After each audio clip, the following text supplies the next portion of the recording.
Just wanted to let you know that the episode you're getting ready to listen to had a few audio mess ups. We understand that the microphone is not perfect, especially on Bronson's audio. However, we thought this message was too important not to share. So please excuse us that this audio, it's not great. However, the messaging of it is on point. We were really happy with the episode. And so, hey, we are sharing it in its imperfect state. We hope that you'll enjoy this authenticity and we hope that you love this episode. Thank you for listening and thank you for your support. Hey, y'all. Welcome back to the Y'all Are Crazy Ranch podcast. Today, we're going to be talking about something that I like to call the master blend. We're going to be talking about several concepts that I think are going to be super impactful for your life and just really help things make sense on the way you prioritize and build your life for your family. So here we are. These are neat lessons and neat illustrations. Yeah, they're ones that I've been wanting to talk about for a while, so I'm really excited that we finally get to. The first one we're going to talk about, and we've titled this podcast The Master Blend, because you will see on this coffee can that that's what this says. I have a really cool story about this. I actually opened up this jar of coffee beans so that you can smell it. I can smell it, and it kind of puts us in this mindset of what we're talking about. So I got ready to give a presentation at a retreat that I led last fall, and the title was The Coffee Bean. And I had this jar of coffee beans, and I needed carrots and eggs for this illustration, which I had those at home. But I was walking around doing my walk outside, and I was collecting rocks and pebbles and sand for a separate illustration. And Branch is like walking around outside with me, we're just walking around. We do this all the time. And I was just praying about my presentation and collecting my items. I was getting the rocks out of the driveway, scooping up sand, putting it in a bag. And here comes Branch walking out of the trees, carrying this old coffee can. I've never seen this coffee can. It's not our coffee can. No. Now, granted, our kids find all kinds of stuff in the woods. I mean, the people who lived in our house before us left this semi truck and it was just full of stuff. So they come out of the woods a lot with random things. No telling. Random things. Yeah. So maybe this came out of that semi. Maybe it dropped from heaven. I'm not really sure. But he comes and he hands me this. He's like, "Here, Mom." And I'm literally preparing for this presentation where I'm going to talk about a coffee bean. And this is Maxwell House Good to the Last Drop Master Blend Coffee. I don't know when this thing was made. It's been around for a while. I don't think they make coffee tins with metal anymore. Not much. No. And so I didn't even realize this, but I posted a picture and kind of told this story, and several of my friends were like, "I love that it's called the Master Blend." Yeah. I'm like, "You're right, it is." Yeah. So this says consistent, good to the last drop. Bold, hearty, and exceptionally rich, pure, lively, full-bodied, deep, intense, but not bitter, smooth, and satisfying. Yeah. So it's just like every bit of this, it's just like the Lord. Like all of these things describe the Lord. And so like we talked about on another podcast, when you see God in little things, you see him in everything. And you can't help but see him in everything because he's in all things. Yes. So that was a little bit of a deep dive. But, you know, one of our kids was talking about the other day, telling their friend this, of like their friend was struggling of, you know, how do I know God's real? And, you know, where did he come from? And he was, this was just a kid on the bus he was talking to. And he's like, well, we can't fully understand God or he wouldn't be God. God is, he had no beginning. He has no end. Therefore, he's God. And we can't fully understand him or he wouldn't be. Yeah. I thought that was cool. That he understands that. Help him understand. Yeah. So we're going to talk about the coffee bean analogy. You and I have both read this before. We know the story behind it. And I think it's just a really beautiful concept of how you want to live your life. Yeah. And the author of the book, I think, is Damon West. And his story was he was in prison for a while and became a coffee bean, if you will. And you'll talk about what that means. But if you haven't, I've got to listen to him speak in person. I was going to say, I thought you heard him. And I got to hear him give the coffee bean speech, and it's a powerful speech. I'm sure you can find it on YouTube. And he's got a book called The Coffee Bean. Very short, easy read. Yeah, great concept. Yeah, so I like to bring visuals when I speak because I think it helps people really understand. And so when I do this, I have the coffee beans, I have carrots, and I have eggs. So think about when life gets hard, it gets you down, you're feeling defeated, just like this author was when he went to prison, right? Mm-hmm. And you think about, okay, I could be like a carrot. What does a carrot do when you put it in boiling water? The boiling water represents life and tough times. What does a carrot do when you drop it in hot water? Mm-hmm. Gets soft. It goes from a hard, crunchy carrot to a soft carrot. Mm-hmm. And you don't want boiling water and life to make you soft. Because when you're soft, you don't care. You just go through the motions. You just, you don't live intentionally. You just make it through. Mm-hmm. And we don't want that. Now, when you think about an egg, what happens when you drop an egg into boiling water? Yeah, it gets cooked. It gets, as our kids would say, cooked.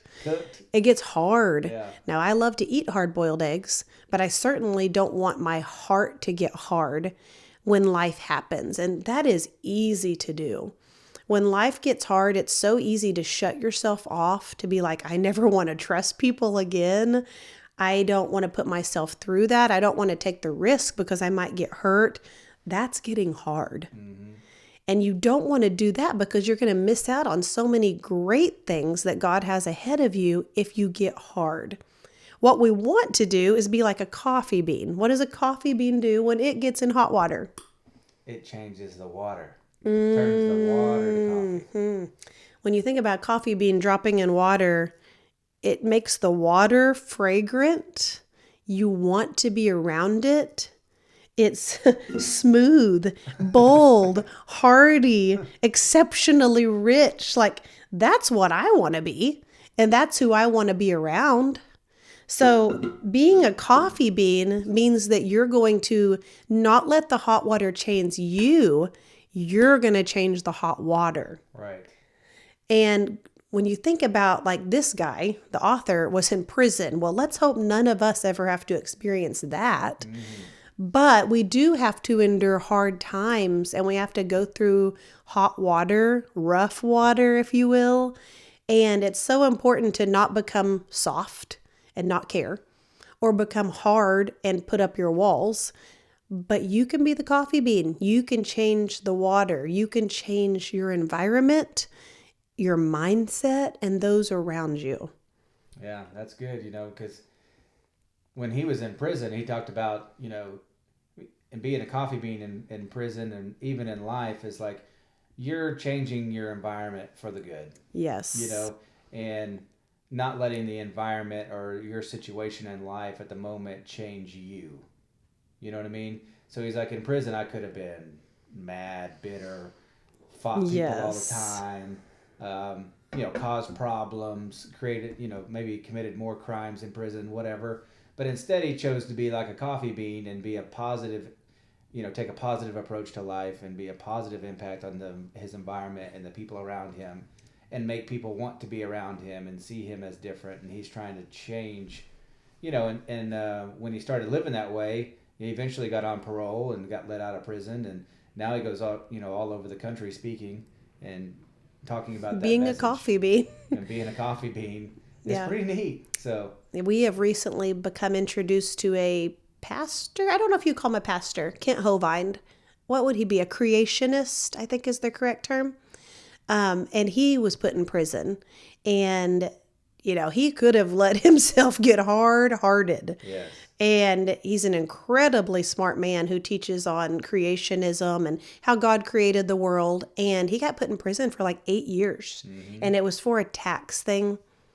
We won't go into that. Yeah. But the point of that is, instead of becoming hard or soft, he was a coffee bean in prison, continued to get more doctorates. I don't know how that's possible, but it is. He led like 800 people to Christ in prison, wrote countless books in prison. Yeah. And now he's on the other side of it and he can talk about that. But he allowed God to continue using him even in the worst circumstances. Yeah, that's a pretty incredible story. Getting put into prison and, whether it was justified or not justified, or his sentencing was very harsh. Mm-hmm. Somebody that's not even a for criminal, what he did, it's like, man, it should have been a very short sentence, but the judge tried to make an example of I him. made an example of it. But he, kept a good mindset. He's like, man, Paul was in prison a lot. It's like, Right. Getting persecuted, and I forget how many books he wrote in prison, but It was a lot. He wrote a lot, and like you said, led 800 men to Christ, and just made a positive impact while he was there.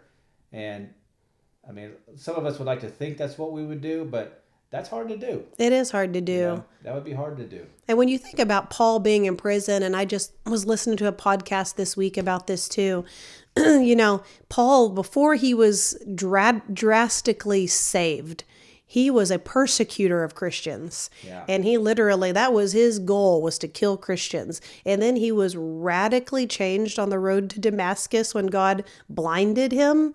And then when he regained his sight, it was like he was just radically different.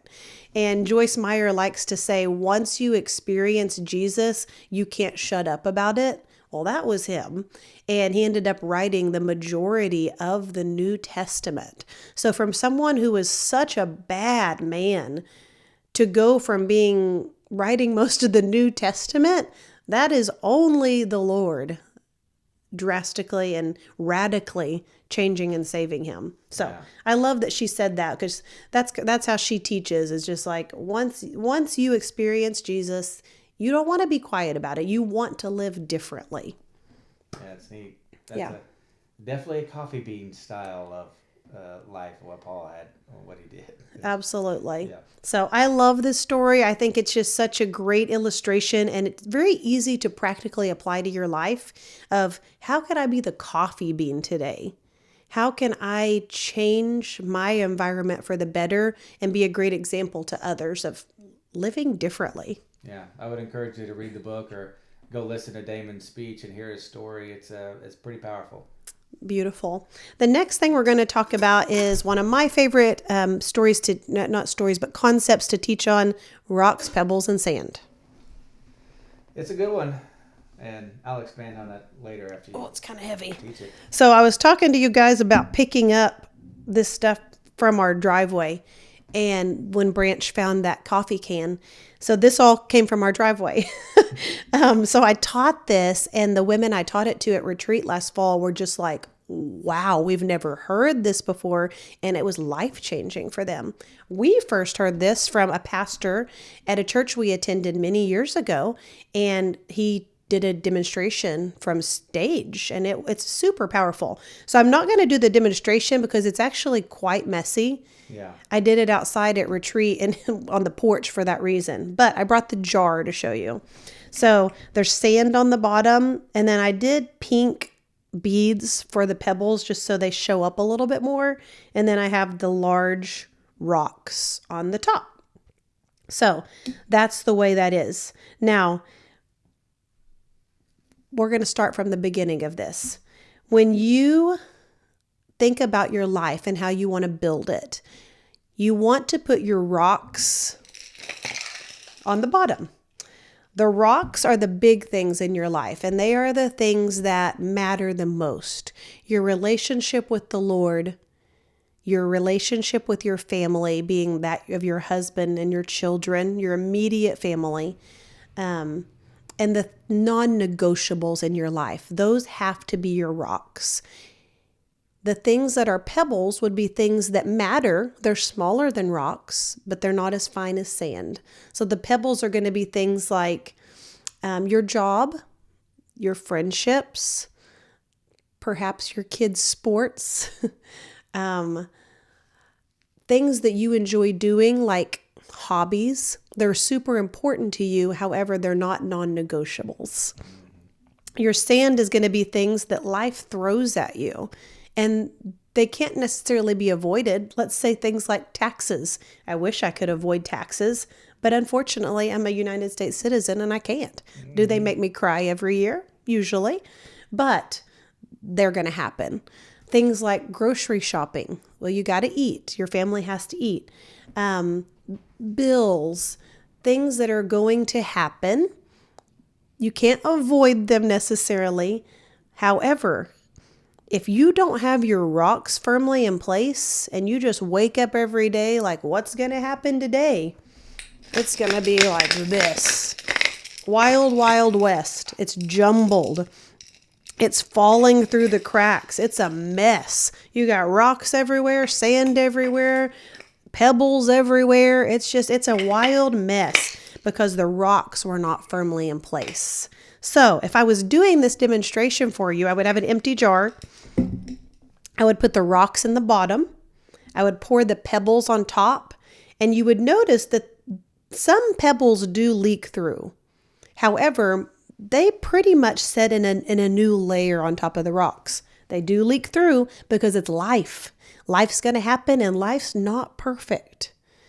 And then if I were to pour the sand on top of the pebbles, once again, it would pretty much set on top, but some's going to slide through because it's life and life happens. However, when your pebbles are firmly in place on the bottom, your rocks are firmly in place on the bottom, life is going to make more sense. Life is going to be smoother. Life is going to be better. It's going to be more fulfilling, and you're not going to be constantly stressed out. Well, and then people ask us sometimes, like, how do you do everything that you guys do and stuff like that? And in that same illustration, one of them we've seen, you've got 2 jars and you're filling them up, right? You put your rocks on the bottom, your pebbles, and then your sand, and like everything fits in the jar. But if you reverse that order and you put the sand in the bottom and then the pebbles and then your rocks on top, it kind of overflows and doesn't fit, because the pebbles and the sand can work its way between the rocks and make it fit, and you can't do it the other way around. And the point of that is if your main priorities in life are taken care of last, it doesn't work. Right. But if the main important things in your life, your rocks in your life, are prioritized, scheduled, what have you, done first, then the other thing that life throws at you, you can fit it in later and it kind of works in between the rocks. But most people get that backwards and their priorities actually never get prioritized. Yeah, that's exactly right. My sweater I have on today, it says "Make Heaven Crowded." I got this from Eternal Light Co. So, love their sweaters and shirts. This is a goal. This should be our main goal, honestly, is to get to heaven, take our kids with us, and take as many people with us as we can. That should be a rock in your life. When that is a rock in your life, it's going to change the way you live.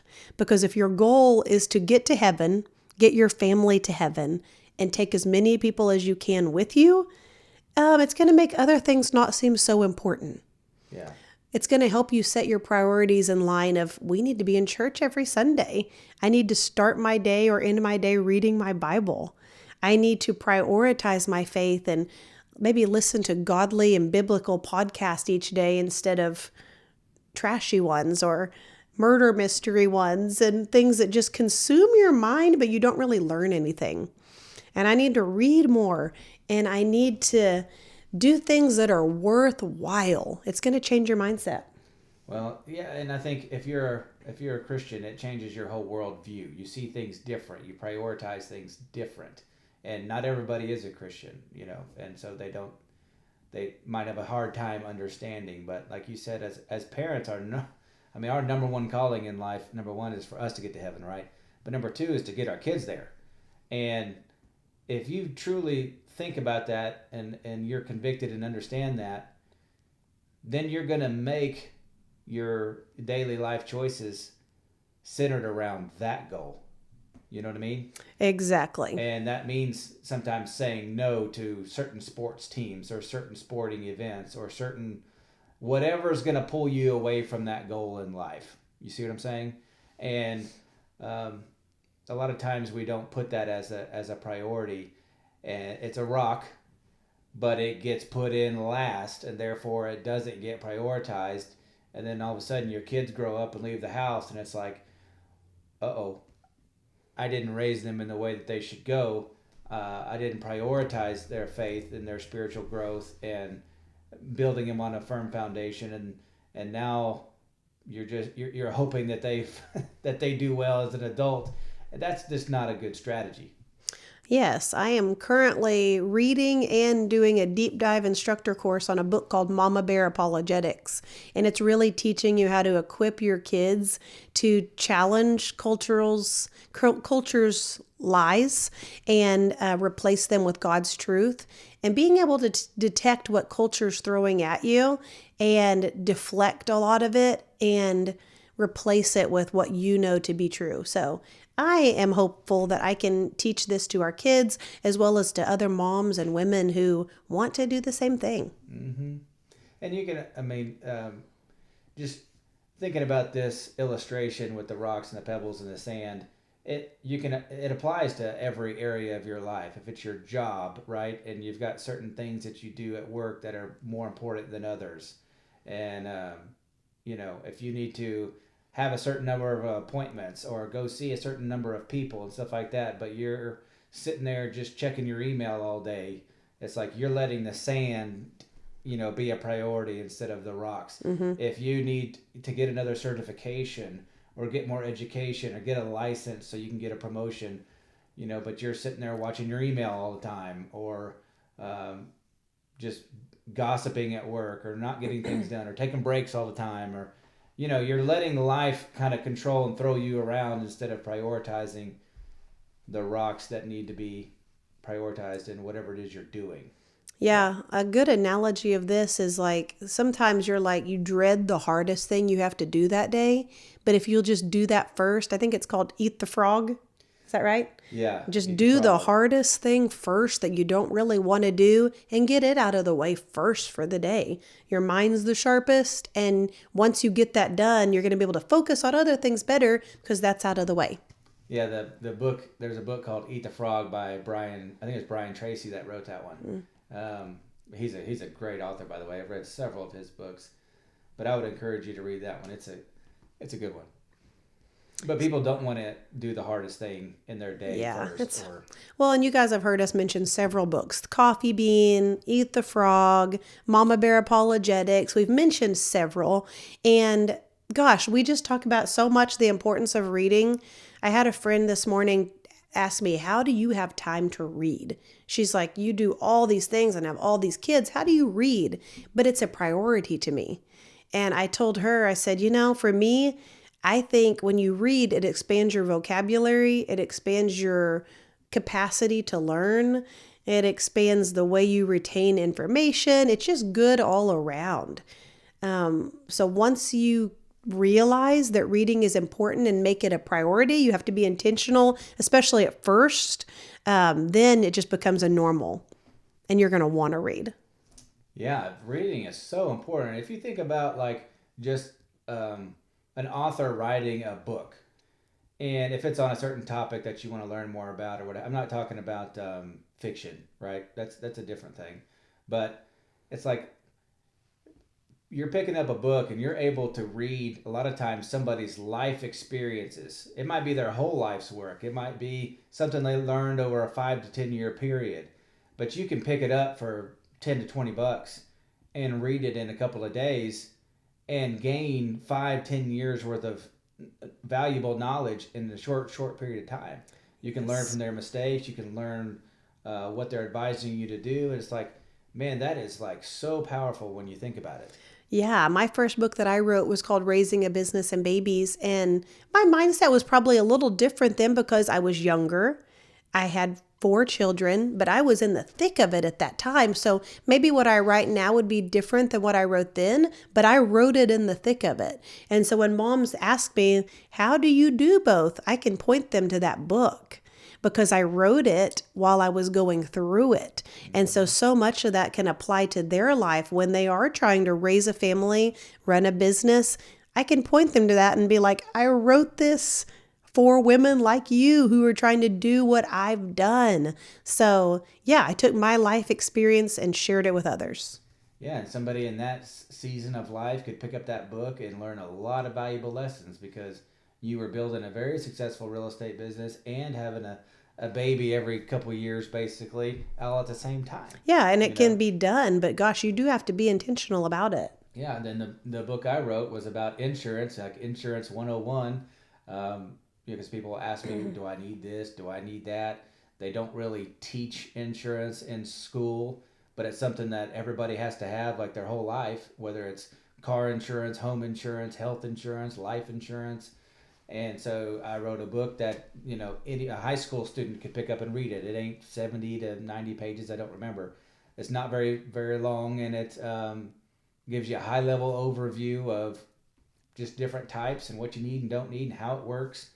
And it's like, well, you could pick that up and learn a whole heck of a lot and probably read the whole book in 45 minutes. And it took, it's like, a decade of experience of me that, that I just pour into you for 30 minutes. True. Books are just so valuable. And you know what's interesting too? I think I read this in a book. I think it was Andrew Carnegie that kind of like got the libraries like funded back in the early 1900s. Don't quote me on that, but I think that's who it was. And it's like they wanted libraries all around the United States so people would have access to knowledge and learning. They could just stop by and check out a book or go there and read one. And it's funny because a guy was talking about in today's world, people just drive right by. And it's like all that knowledge and education that you could get is there. Now we can just buy books and ship them to our house. But the point is nobody does that either. Nobody reads anymore is the main point. And it's like there's so much value in reading that can change your life for the better. Yes. As a society, we just don't. We both love paper books, but I will give you a really good free app. It's called Libby, and it's a library app. So you do have to have like a library card, and you plug it into that, and then you can borrow books to either read electronically or audiobooks. So Libby, Libby, it's a great way to read books in a free way. Yeah, you just got to get a library card from a local library and then plug it in on the app, your library card number or whatever. And then it's just, you check the books out digitally and then they let you borrow them for whatever, 7 days at a time. It's a neat concept, but it's free because some people are like, well, I don't want to pay $10, $15 for an audiobook if that's what you want to do, on Audible or whatever. And you could do it on Libby for free. So it's a good hot tip. It is. We've given a lot of hot tips in this episode. So I hope that's been helpful. This episode's gone by really fast, but I feel like we've talked about a lot. So we talked about the coffee bean analogy, the rocks, pebbles, and sand illustration. And I hope that this episode just helps you build the life you want and live a life intentionally for what matters most. Yeah, I would encourage you to take some time with you and your spouse, or if you're single, with yourself, and just think about what are my rocks in my life. What is important to me? What do I want to accomplish or whatever, and just kind of write that out. I would encourage you to write it out. Write out your priorities, and then think about what are some things that I like to do that aren't my rocks, but there might be my hobbies like you talked about, and that's like important. That. You need those. You need it. And write those out, and then kind of write in like, what is the sand in my life? What is the busy stuff that just takes me off track day after day after day, and it's a whirlwind, as some people call it. The whirlwind just blows you around, and kind of write that out, and then that gives you kind of a visual, and then you can make sure that you start scheduling stuff that is your rocks. Yeah, and I would also encourage you, we're recording this in January.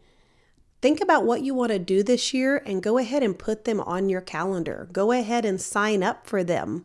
Plan ahead for them. For me, I'm going to do 2 half marathons and a 10K this year. I've already signed up for them. I'm committed. I've paid my money. I'm doing it.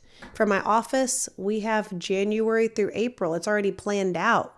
It's sent. Everyone knows when the meetings are happening. It's on my calendar so I know where to be. Yes. If you want to take vacations this year, guess what? All of ours are already planned. Yes. We know the weeks we're going. We know where we're going to be. Like, it's on the schedule. The deposits are down. We know we're going. The thing is, like, this is one of the most powerful lessons I ever learned in life and business is, like, what gets scheduled gets done. And if you learn to live by a calendar and schedule things, and you schedule your rocks like we did, that we do all the time, it's like we scheduled today. Hey, 9:30 on Friday, we're shooting 2 podcast episodes, you know? And then we're going to go eat. I'm going to take my ranch manager. We're going to go eat a steak for lunch. And then at 1 o'clock, I got some guys coming to the ranch, and we're going to go shoot guns for like a couple hours. You know, that's kind of my pebbles, if you will, kind of hobby. You know, but we've got a run and gun tomorrow that I'm going to do where it's a 4.5 mile race, if you will, through the woods and the pastures and stuff. And you got 7 different stations that you're going to go shoot targets. And the whole race, you got to carry your rifle and your pistol and a bunch of ammo. And man, it's going to be a blast. But all that stuff is scheduled way in advance so that I make sure when people are trying to pull me different directions and ask me to want to do different things, it's like my priorities are scheduled. And I can legitimately say no because I do have a conflict already there. Right. Yeah. I hope this was helpful. Hopefully you guys can take this, apply it to your life. Be the coffee bean. Be the coffee bean. Be the coffee bean. Yes. Prioritize the rocks in your life. Schedule it. What gets scheduled gets done. gets done. Have a great week. See you next time.